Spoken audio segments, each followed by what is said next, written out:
Hey, Anna, before we start, can I just say, I'd like to recognize a captain over here, Captain Jeff Farring. He's right over here. And I know we're going to recognize him as the Coach of the Year, but what I like to do is just tell you a little story about him.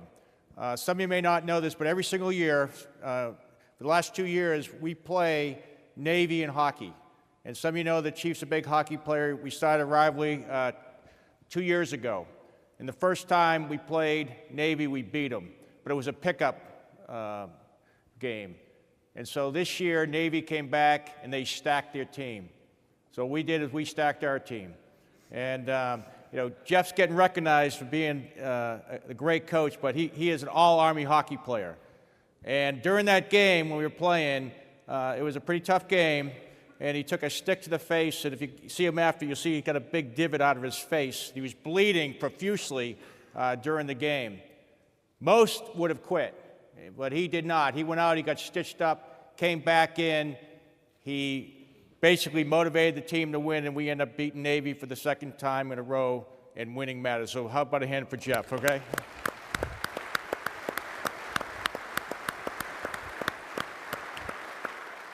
Because winning does matter. Next year, I'm looking for some more. Navy's going to stack their team a little more, so we're going to be stacking our team even more this year. So we'll get on with it.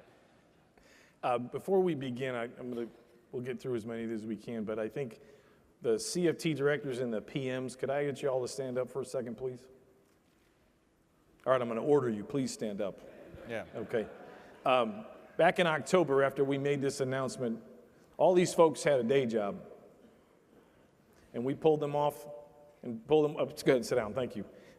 We pulled them up and stood this organization up, and they were doing dual hat kind of relationship and have just done a remarkable job and are really the trailblazers in helping us change the culture of the Army. So please take the time and go to their panels this week and give them the time and to allow to walk through the process. But it's really remarkable, the progress. I'm very grateful for all of you. So first question.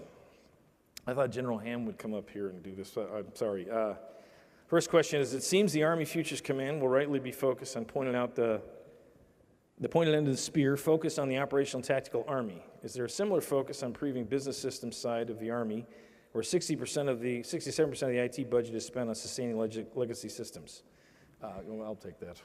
Great question. IT reform is a working group that was established with the OSD reform efforts. If you look to, clearly, you know the math behind it. We are not investing enough against upgrades to the existing system, but largely because it's just we have 62 different networks, about 1,500 different data centers. A lot of this is collapsing and compressing the network, so it's more manageable and less complex. And we'll be spending an enormous amount of time on that this spring and the summer, but we will be taking big moves against the IT network as become unruly. And have to make some choices to make it more, to simplify the management which we collect the data, but also, most importantly, to protect it. So you'll see more of that in this fiscal year 20 budget.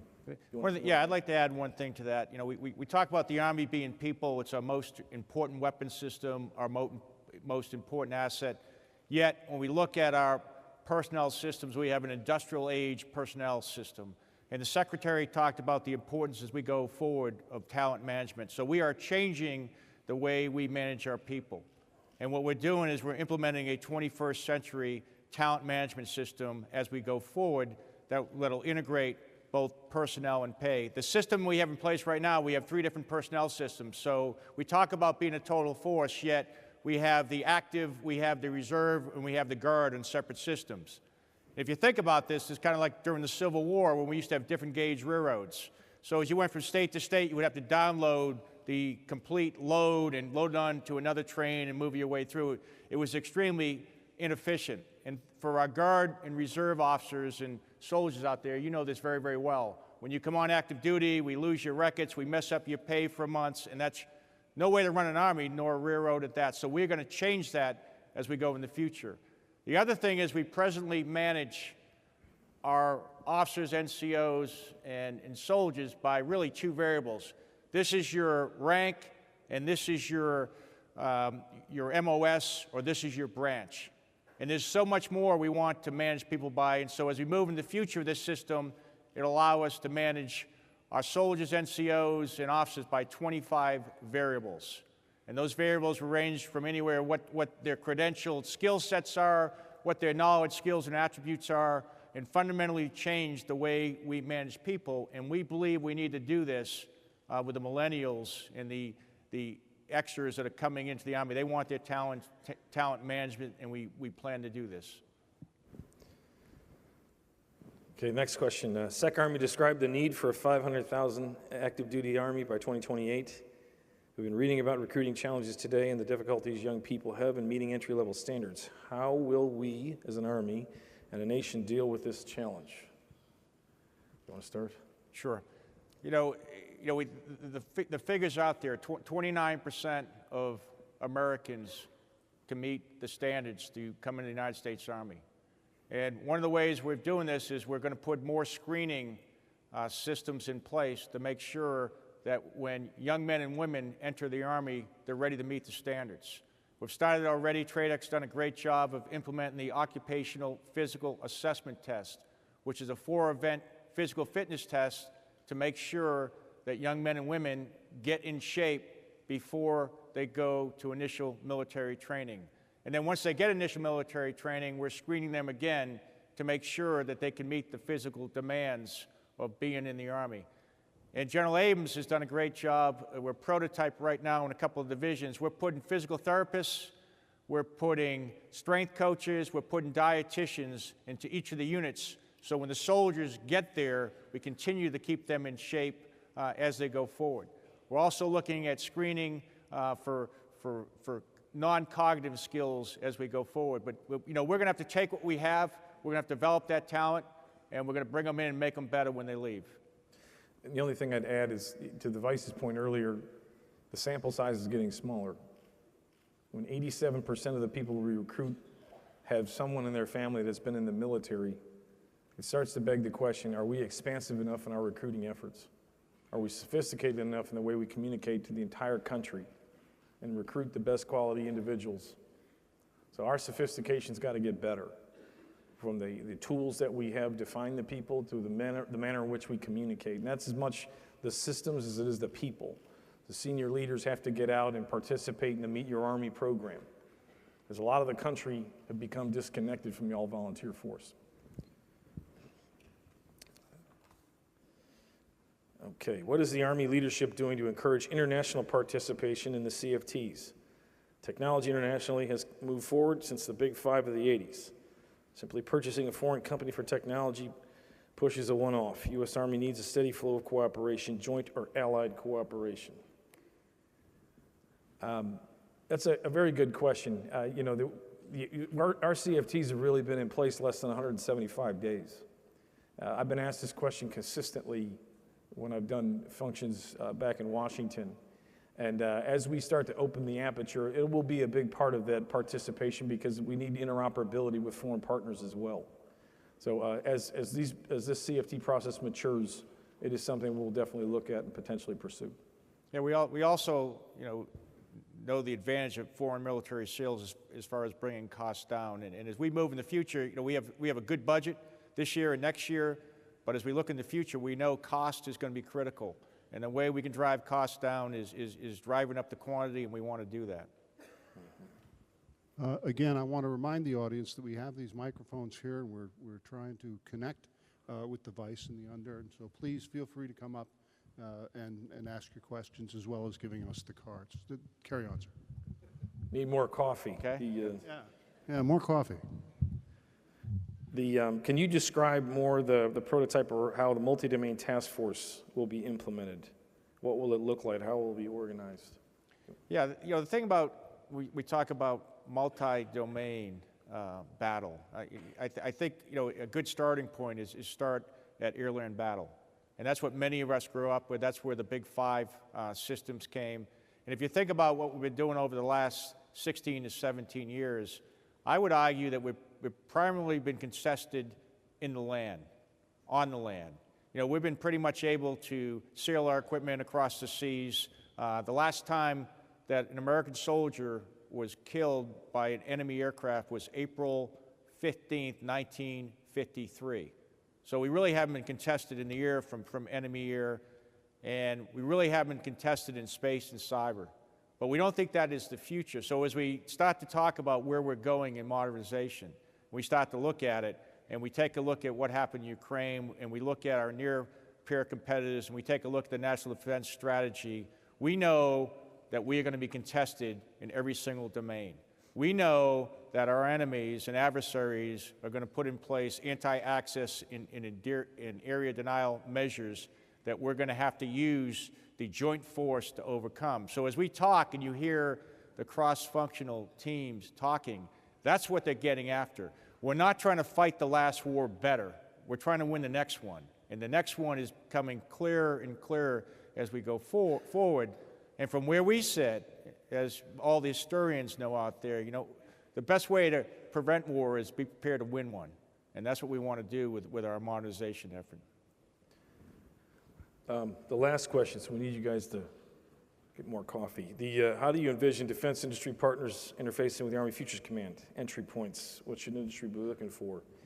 First and foremost, there are cross-functional teams because you have all the expertise in one place, fused together. They work the trade-offs right there in real time. So to me, I would encourage all of you to engage and interact with them. Go to their industry days, make points of contacts with them and their teams this week. They're going to have their, out on the exhibit floor, engage with them. So I would start there. The Futures Command, here we go. The Futures Command will be operational, fully operational by the summer of 2019. So that'll mature over time, but nothing will be better than getting down at the street level, talking to the folks that are driving this process.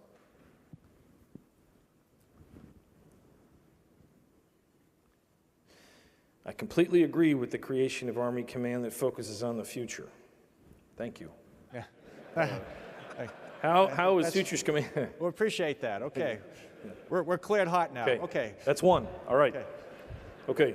How is Futures Command going to remain focused on the future force and not get dragged into the present? So, great question. It's really what we spent the majority of the time on with developing the courses of action since the October announcement of the pursuit of the command. And it really was, how do you break apart today and the future? What is the future? The future could be an hour from now. So we're looking at how do you make it one POM at a time. So the Futures Command would be the next POM after a 5-year horizon. But they'll have snap linked in between TRADOC and Futures Command. TRADOC will handle essentially the present, but they're going to have the way we're wiring, I always use that phrase, rewiring, of how we'll snap link those two entities together and work the information, because the more they work together, we can pull the future back into real time. So it'll be a great partnership that'll evolve over time. You want to add anything? Yeah, I mean, that's precisely why we need the Futures Command, is because it's very easy for all the other commands when you think about what we look to FORSCOM to field the present force, we look at AMC to sustain the present force, and we look at TRADOC to basically recruit and train the present force, and we certainly want to be looking at the future, but Yogi Berra, the present is here today, and it's very easy to get dragged into that. And if you look at even some of the decisions, and having watched what's gone over the last 12 or 15 years, there were a lot of people saying, hey, we didn't need armored forces. Let's get rid of them. We don't need tanks. We don't need these type things. And you don't use them in urban environment. And we don't need attack helicopters. We don't need these type things. We don't need long-range fires because we're not shooting artillery. We don't need diverties. We don't need these type things. And then, you get into a different war, and all of a sudden you realize that you need those type forces. And as there's a shift going on, all of a sudden we're transitioning infantry brigade combat teams to armored brigade combat teams, because if you're going to deter near-peer adversaries, you're going to do it with tanks and attack helicopters and artillery, and we've got to make sure we have the force to do that. Secretary Esper mentioned the importance of working with our allies. But there are many concerns overseas about the actual prospects of foreign defense industry to collaborate in advancing your modernization agenda? Will there be any opening for non-U.S. industry to participate? Yes, we want them to make it in their products in America, obviously. But one of the challenges associated with that is the management of the supply chain. And where are the widgets made? If you start going down deep in the supply chain and something is made in a near competitor's country, that could present a challenge. So that's largely what we'll look at, but we want the products to be made here in America. But the supply chain management is a key factor in any decision that we make associated with that. If I could follow up with that, that point. Sure. Dr. Tom Hughes from LPL Innovations. So as I'm looking for strategic alliances for larger tech companies for addressing cyber defense, particularly chipsets, hardware, and looking at American companies versus near-peer allied companies, what comes to mind is a recent acquisition of Qualcomm was blocked by Broadcom. It was going to be the largest tech acquisition in history, and that was blocked in the name of national security.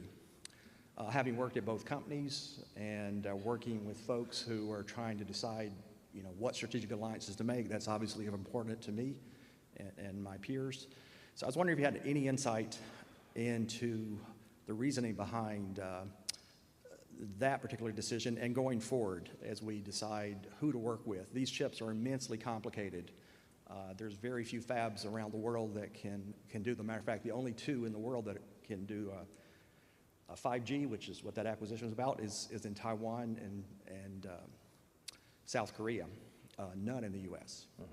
So it's actually quite challenging to decide who do we work with. Yeah. I have no insight into that decision, so. Thanks. Wingman. Yeah. Just let them out there. Okay. You can say the same thing and we'll move on. It's a CFIUS decision. OSD sits on that. I have no input. I saw it on the news, so I know probably as much as you do of what I've seen. So unfortunately, I can't really elaborate there. Well, honestly, I do have insider information, so I actually really want to know who to talk to going forward, so I'll take that offline. Yeah. Thank you. Office of the Secretary of Defense Industrial Base. I can tell you it's not me. Okay, yeah. Thank you. I'll grab you afterwards. Mr. Secretary. Yeah. And Vice, good to see you, sir. I was interested, I'm Tony Crutchfield from Boeing. I was interested in your comments about the three subordinate elements. I believe you said the combat developments was going to be responsible for requirements. My question's this: with the speed of technology today, the tendency is for us to rapidly change our requirements, thus drawing out the process. I'd like to know what you plan to put in place to lock in those requirements so that they don't keep sliding and time increases. Well, first is you locking down a requirement with speed, getting it decided and then moving out. But then it's also the discipline to freeze them and build the technological roadmap on top of it and spiral in capabilities. I worked in the defense industry in OSD, and I saw the only time you're successful is you can have the discipline in the process. So reducing the management layers and getting the decisions out faster. We've really cut the span time significantly on requirements of getting them out of the system. But that's really been the challenge. You face it under the current processing requirement could sit for 240 days before it gets teed up for a decision. Burning almost a whole year waiting to just get it in front of the right person. So we're knocking this out in weeks as opposed to months. And that's where I believe it'll start. But it's having that discipline downstream to say you'll have to wait for the next upgrade. Yeah, one of the things that with the cross-functional teams and working very closely with the industry is, and as we've talked to industry, is laying out, here's our problem that we're trying to solve, and bringing in a large amount of industry, both traditional and non-traditional partners, to say, hey, we're looking for some solutions, and then downsizing from the requests in getting to experimentation and prototypes, so we can start to see, so we can start to, very early on in the process, so we can almost write the requirements after we've kind of seen what technology is there. And the second thing is working very closely where we don't just take the requirements 3 to 5 years, we put them over acquisition 5, 7 years, and then the commanders and the chief and the secretary are going, where did this come from? You know, had we known, or we're talking industry and they said, oh, if you had told us this, we could have done that in 2 years less. So if you had told us this, if it didn't have to be airdroppable from 80,000 feet, we could have done this, you know, for this much cheaper. So that's where we're going with the cross-functional teams. And it's really working very closely and bringing everyone together and getting rid of maybe the 59 GS 13s and 14s and lieutenant colonels that chopped on every single requirement and took years to get through the boxes. And now it's very streamlined, right to the top, right to the secretary and the chief or the under and I working very, very closely. So the people that are sitting around the room now are the 4-star commanders and the acquisition executive and the CFT leaders, and they get very direct interaction with us so they can quickly trade requirements that we will allow to go. Hey, we can do this. You know, you said 48 miles an hour. Will you take 47? It'll save you 2 years. Yeah, in a second. But as you know from industry, and a lot of the PMs know, they're not allowed necessarily to trade those type requirements. And that's what we want to do as we move in the future. Question, developing systems quickly results in large and costly or unsustainable sustainment environments, such as the MRAP program. How do you ensure that systems that are rapidly developed with economically sustainable throughout their life cycles? I helped play a big role with on Secretary Gates' staff on the MRAP program, and sustainment was not even questioned. We had 5 people getting killed a day from IEDs. It was all about speed, and he didn't care what it cost.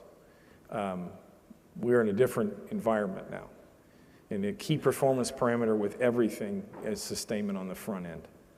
I've worked in defense industry and saw the challenges before. It's when this guy goes to the J-ROC and he's in there talking about the key performance parameters and weapon systems, sustainment is always a critical factor and will always make the short list. So great question, and something that we pound the message at home with all the CFT directors when we meet with them. Yes, sir. So I'm Scott Badnock from Detroit. We think we're as innovative as the Silicon Valley. Just put that in your consciousness. So Not interested in Army Future Command by any means. Okay. Major Smith goes to General Abrams and says, I think it's good. General Marshall. I think it's, General Marshall, yes. And I think that's instructive as a streamlined process. But I must ask you, how do you intend to survey the innovative companies and match them up? You know, Bantam did not actually work out well for them. Worked out well for Ford, worked out well for Willys. Right now, we have innovation coast to coast, and we need to find a way to survey that and harvest what's good and match that up with industry, and I'm wondering how you're thinking about that. I start. You want to go first, and I'll go. You know, it's interesting. We're using the term disciplined innovation, and what we're trying to do is just like what you're saying is, you know, we don't want 1,000 flowers blooming, but we don't want to really be growing weeds either. So it's somewhere in between as we move forward. And what we've done with on the network side is probably a pretty good example. We've brought in, invited in all of industry, not just your typical partners that are involved in those things, and laid out, hey, here's the problem set we're trying to solve. And people came in from all different walks of life to do that, and we got some very, very innovative solutions. Now, it's taken a while, and we think we have something right now that could fundamentally change the way we do business in the network as we go forward. And again, it's coming from outside maybe the traditional methods, but what we want to do and what we're having the cross-functional teams do is setting up opportunities, and when they talk to the cross-functional leaders who are embedded with the acquisition professionals and the requirements, is you can do that very, very quickly. You can bring in industry, you can bring in a whole people from all walks of life, you give them a problem set, have them come back with some ideas, and then we can start downsizing those ideas into experimentation and prototypes, and then quickly get the requirements done, and then get it in the system as we move forward. But that's what we're trying to do as we go forward. You know, with respect to the appreciation of what's going on out with technology, that's the purpose of bringing RDEcom closer to the requirements community, so they can show, here's the challenge I have, the capability I'm striving for. Here's what's available on the market. Here's how we could spiral something in later, so they can have that partnership. That'll be what's in the command, because today, if you have a good idea, you got to go find a PEO to get a transition agreement and punch it into the system. That's time, that's money, and it's not on the priority of what the warfighters want. So that's what we're trying to achieve. We're trying to get away from the how in some way. I mean, eventually we got to get to a requirements type document, but you know, a lot of feedback we get is the requirements are so prescribed that it doesn't really allow the innovation that we want to have. That's a great point. Yeah, that's the point I was going to make, is that process allows incremental change, but it doesn't really allow you to harvest a black swan and do something that would utterly defeat our adversary. Yeah, and that's why when you listen to the cross-functional teams and you listen to the discussion we have, we're laying out some pretty big markers on things we want folks to do. And, you know, we're not telling them necessarily the how they're going to get to, you know, long-range precision fires that are going to go really long range. I mean, we're pushing the envelope on what we're asking for as we go forward. And we're going to go after that. If not, we'll just incrementally improve what we have, and that's really not where we want to go. There's going to be a point where we've got to go to a higher level of technology for our systems, or we're just not going to be competitive. We're not going to have the overmatch that we need. And we understand that. But at the same time, we do have to fight the presence. We do have to sustain the presence, and that's the decision we're going to make over the next couple of years, and that's why it's so important we get ahead of it right now. So we have a question from the audience. Will the Army change its programming, budgeting, and execution system process to support its big change? No.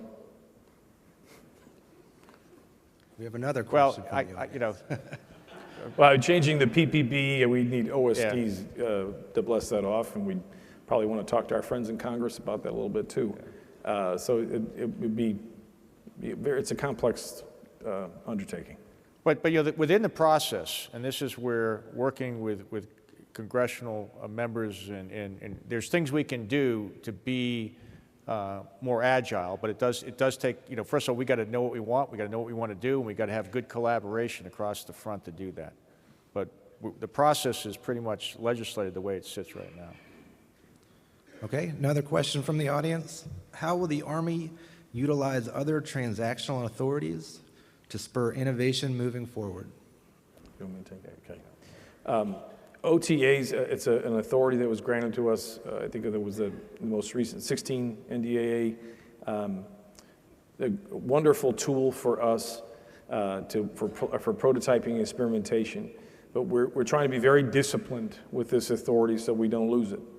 To just use that for the quick turns to validate concepts, keep the thresholds low, and then if you're going to transition to a program or record, then we would merge that back onto the process, the existing process.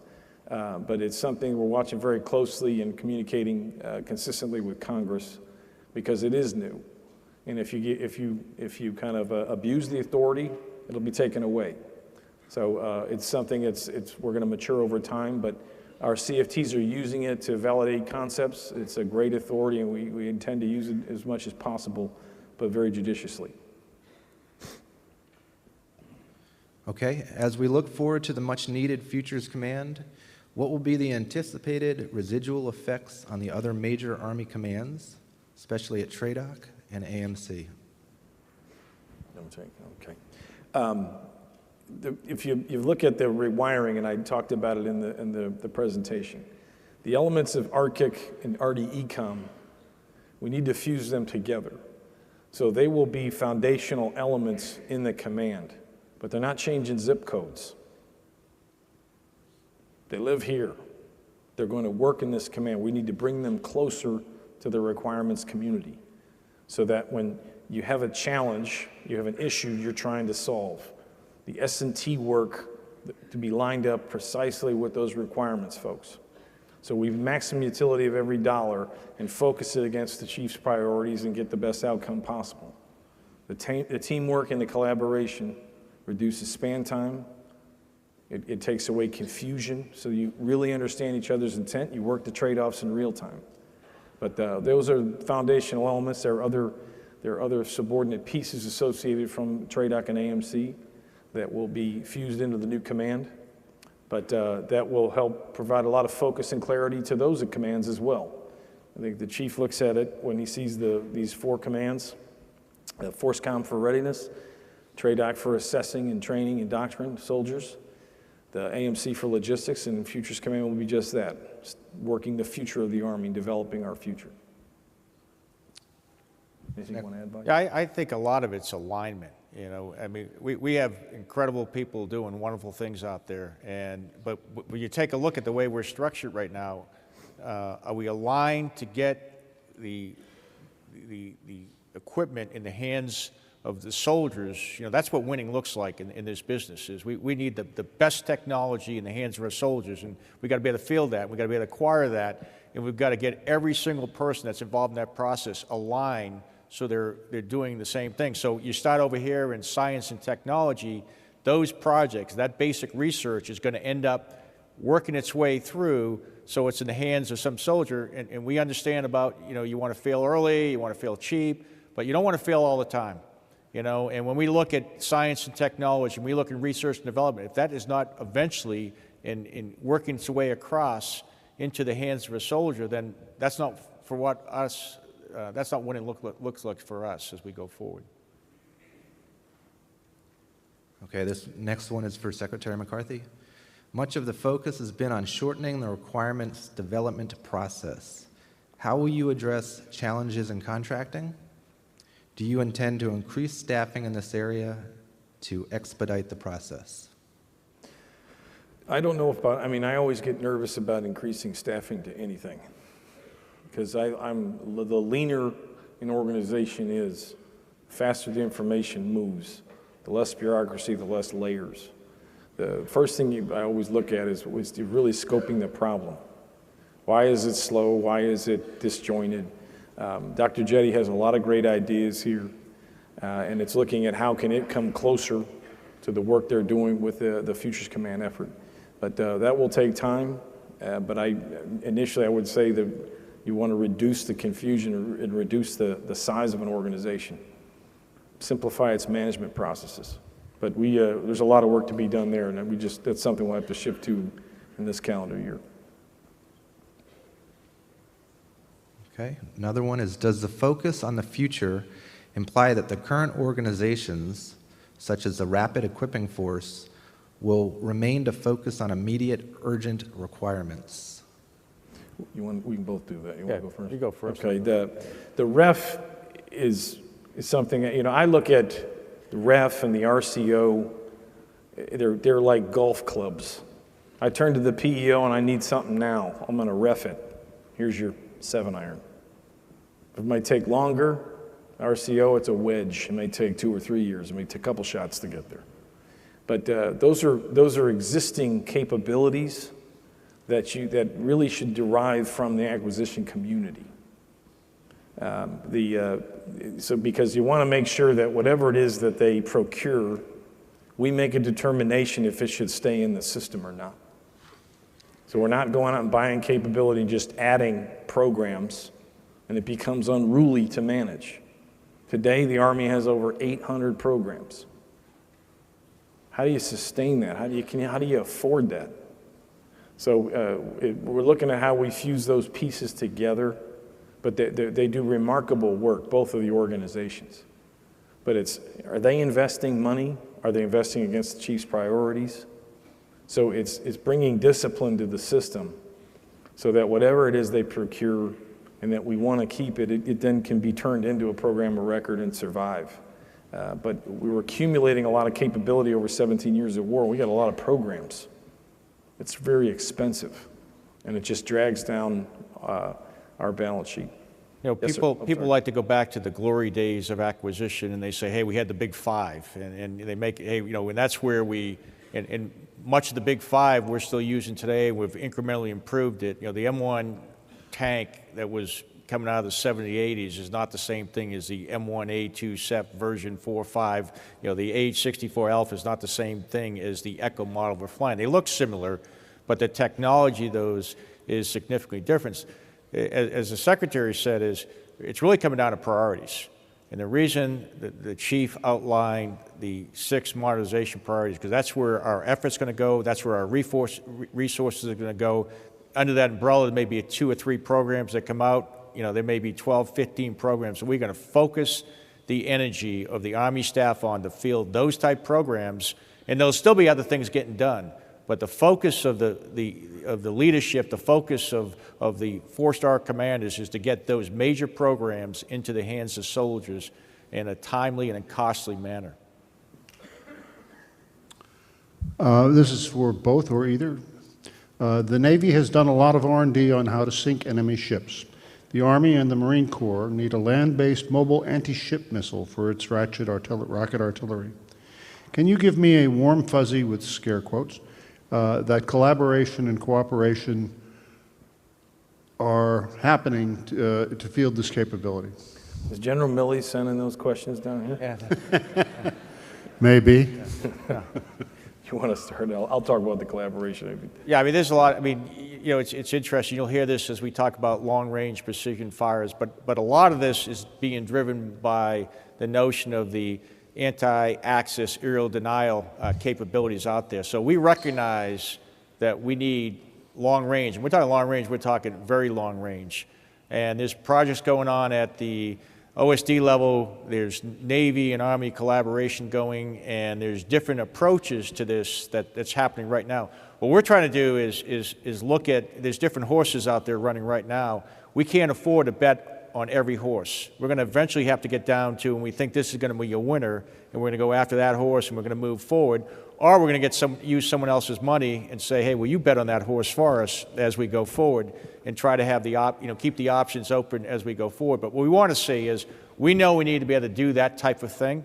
I think if you look at, as we look at multi-domain battle, and General Brown will probably talk about this, you know, being the Pacific, but we're going to have places where we're either going to shoot long-range fires to open up corridors into maybe enemy airspace. And, you know, we've done this. If you think about how we thought about in the past, we always did deep attacks, and for the attack helicopter pilots, you know, we're talking 40, maybe 50 kilometers, and using tactical seed to do that. Well, you can look at that at the strategic level, where we're using strategic seed to suppress adversaries' air defense systems as we go forward, and those are the type of systems we want to develop, and how they're delivered, whether they're delivered from air, they're delivered from sea, or delivered from ground. We all want to make sure that we have that capability, and a lot of the systems are fundamentally going to run the same premises as we go forward. So we want to collaborate on that.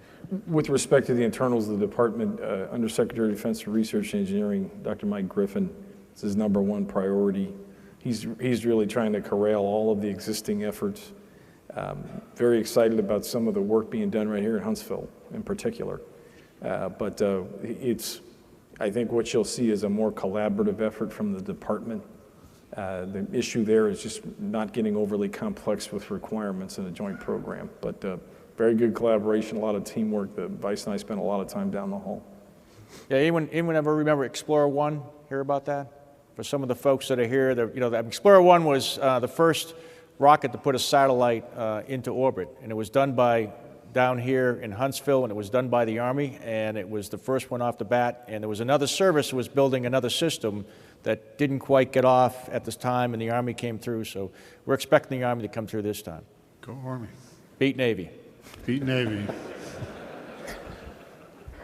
Will the technology protection aspects of the acquisition programs follow those programs to Futures Command? Could you be more specific, please? No. Okay. Can you read the question? Can you say Next question. Can you spell it? Okay. Often RDECs compete with industry and do not synchronize technology pushing forward. How can you encourage industry to pursue leap-ahead capabilities without hampering by RDECs? So we, Undersecretary Lord issued a policy back in the fall to try to loosen the restrictions of intellectual property documentation and try to encourage industry to invest. Some of that is just going to be the partnerships. The department had done very well for a long time in OSD, R&E in particular, where they had venues where they collaborated about where investments were. This is, I believe, largely a communications problem. And that with putting all of our S&T efforts under one roof, we have visibility, we have intent, we know where our dollars are going. And that organization, the AFC commander, has to run these types of collaboration events to talk about where our intentions are. We need the industry to invest. You know, for years, maybe the last 5 years has been below 2% against revenue. I mean, the defense industry is investing below inflation. We're not going to stay competitive as a nation unless we get the best and brightest industry moving. I think we have to do a better job as the Army to communicate with the externals, and we intend to use AFC as that mechanism. What is the level of civilian Army employees in the CFT process? That's a good question. Where were my CFT leaders at? Phone a friend here. There, Maria, perfect. Here we go. So in the STE CFT, I will tell you that it's probably 60% civilian and 40% military, and I'm getting the thumbs up from Wally Rugen saying the same thing on the future vertical lift. Dave Lesprint's okay, 3 for 3, we're looking good. 60-40. Yeah. And that's great for the continuity of these cross-functional teams and to having that deep expertise there, so that's great. I should have known that. As we structure Army Futures Command, have we looked at Air Force and Navy implementations, ideas from them, the way they implemented the Packard Commission? I probably got that wrong. It was Packard, the right. Packard Commission Absolutely. in the 80s, yeah. Absolutely. Navy nuclear reactors, Marine Corps Combat Development Command, we stole and borrowed from a lot of that. General Mattis was a former McCittic commander. He did a little OPD with the Vice and the Chief and I last fall. So he gave us a lot of good advice there. We benchmarked from both of those organizations. The Army has opened all combat arms career fields to women. Is there a plan to increase the number of women in these units and the percentage across the force? You want to talk about the rollout? Yeah, as far as where we are, you know, first of all, the interest about where women are in there's 170,000 women in the Army right now. So if you take a look at the size of the Marine Corps, about 190,000, so there's 170,000 women in the Army right now. About 71,000 on active duty. There's women serving in every single infantry, armor, and artillery battalion, in every single brigade combat team in the active Army right now. 10 women have made it through Ranger School. I think it's 6 or 7 have gotten their EIBs. We probably have about 600 women. So as far as increasing women in those type units, we started out with Fort Hood and Fort Bragg as the first place that women would go, and General Abrams has just opened up. I think it's Campbell, Carson, a few other places that are going down. So we're expanding that, and it's all voluntary. If you meet the standards, you can serve anywhere you want in the United States Army. You just have to meet the standards, and that's what this is all about. And women are meeting the standards, and they're doing well. What will be the way ahead of multi-domain battle concept? Is it going to be overall U.S. Army doctrine, or only MDTF will play a role as a multi-domain capable unit? What will be the MDTF outline?